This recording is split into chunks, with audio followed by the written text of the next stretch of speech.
샬롬, 복된 목요일 아침입니다.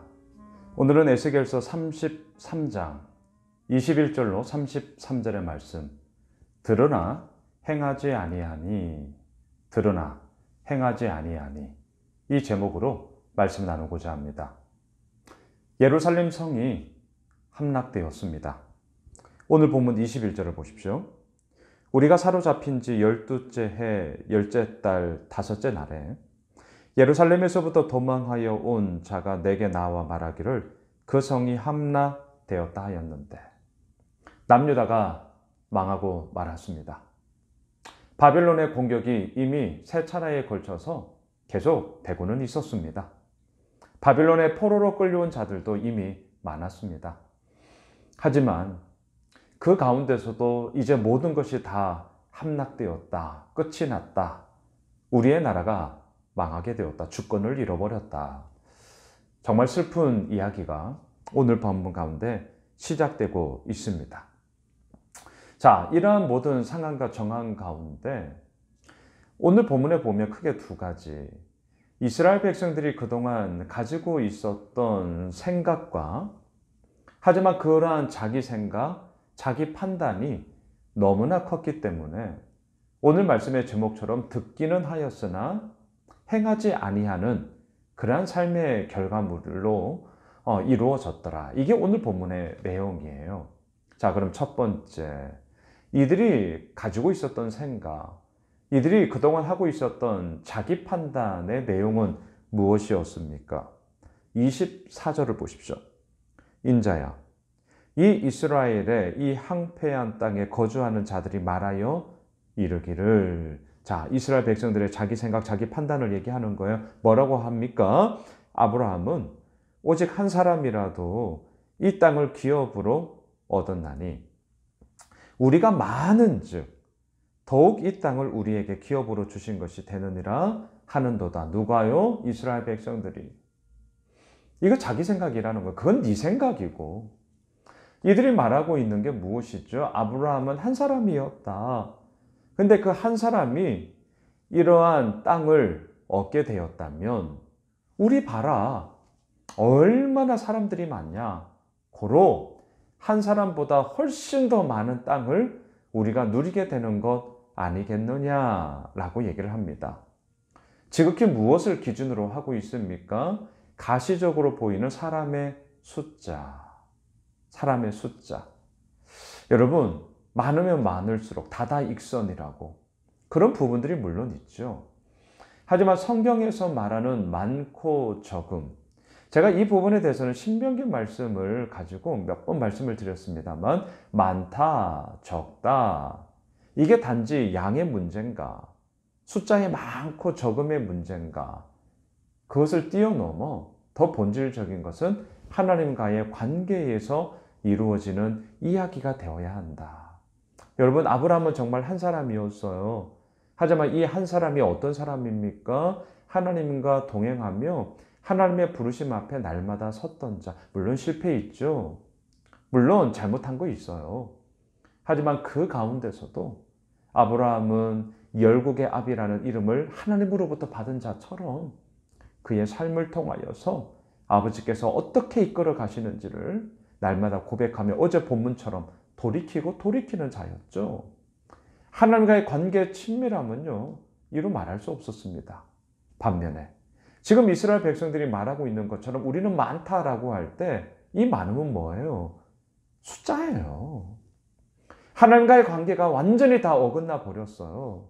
그 어긋남의 이야기가요, 오늘 본문 25절 이하에서부터 쫙 나옵니다. 그 어긋남의 이야기 한번 보시겠어요? 25절. 그러므로 너는 그들에게 이르기를 주 여호와께서 이같이 말씀하시되 너희가 고기를 피채 먹으며 너희 우상들에게 눈을 들며 피를 흘리니 그 땅이 너희의 기업이 될까 보냐? 26절.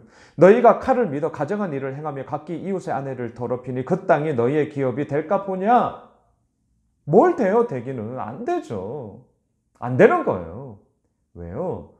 숫자의 많음이 아니라 하나님과 날마다 친밀한 사귐, 친밀한 교제, 오늘도 주의 말씀을 붙잡고 내가 돌이키며 나 온전하게 살아야 해 마음의 무게중심을 딱 잡고 살아가는 사람이 없었기 때문이에요. 자, 오늘 첫째, 자기 생각, 자기 판단으로는요, 가시적으로 보이는 숫자 싸움에서 우리가 훨씬 더 많으니까 잘 될 거야.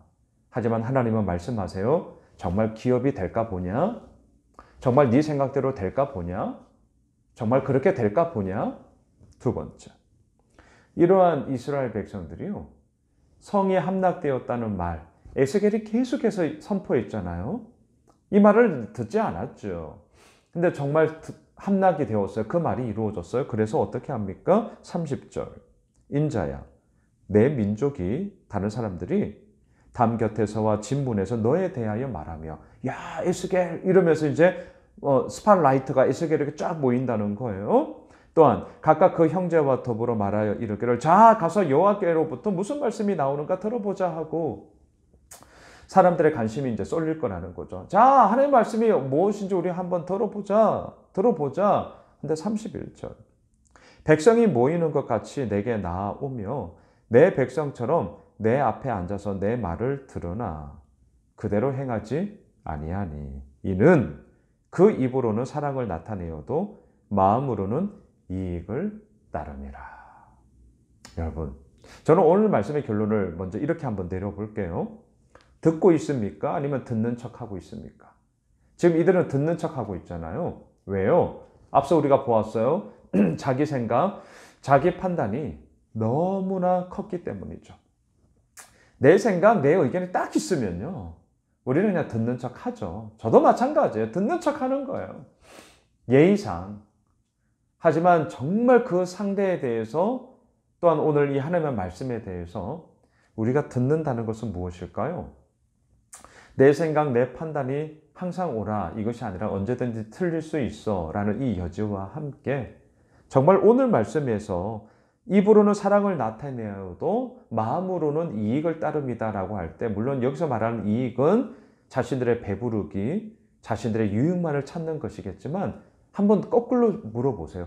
진정한 이익, 진정한 유익, 정말 진정한 우리들에게 손해보지 않는 장사 뭡니까? 뭐예요? 하나님의 말씀을 듣는 거예요. 저는 오늘 역설적으로 이렇게 한번 결론을 맺고 싶어요. 진짜 이익되는 삶을 살아가고 싶다고요? 이익을 따르고 싶다고요? 내 생각, 내 판단이 아니라 하나님의 말씀을 듣는 거예요. 듣는 척 하는 게 아니라 듣는 거예요. 그리고 그 들음을 우리의 따름으로 연결시키면서 돌이키고 몸부림치며 오늘도 나아가는 것, 이거야말로 진정한 이익이다. 사랑하는 예수 오미실 가족 여러분, 진정한 이익의 삶을 살아가고 싶으시다고요? 말씀을 듣는 겁니다. 말씀을 보는 거예요. 그리고 듣고 본 이 말씀을 붙잡고 오늘 목요일 하루도 살아가는 것이죠. 바라기는 이 모든 믿음의 여정 속에 진정한 이익, 하나님으로 말미암아 주어지는 이익, 하나님으로 말미암아 이 땅에 놀라운 변화가 일어난다는 것, 내 삶에 놀라운 변화가 이루어진다는 것을 오늘도 경험하며 아버지 앞에 서는 우리 모두가 되시길 주님의 이름으로 축원합니다. 하나님, 진정한 이익, 사람들은 다 이익된 삶을 따르길 원하죠. 손해보는 장사 누가 하려고 하겠습니까? 하나님, 진짜 이익이 어디 있을까요? 아버지의 말씀 앞에 서는 것입니다. 내 생각, 내 판단, 내 결정 어떻게 항상 옳을까요? 틀릴 여지가 훨씬 더 많죠. 그런 틀릴 여지가 있는 나를 믿는 것이 아니라 100% 오르신 하나님을 믿고 그 하나님 앞에 섬으로 진정한 이익의 삶, 그리고 그 이익을 이 땅 가운데 흘려보내는 하나님의 사람으로 오늘 목요일 하루를 인도하여 주시고 우리를 세워 주시옵소서. 예수님의 이름으로 기도드리옵나이다. 아멘. 우리가 가지고 있는 기도 제목 붙잡고요, 계속해서 기도하겠습니다.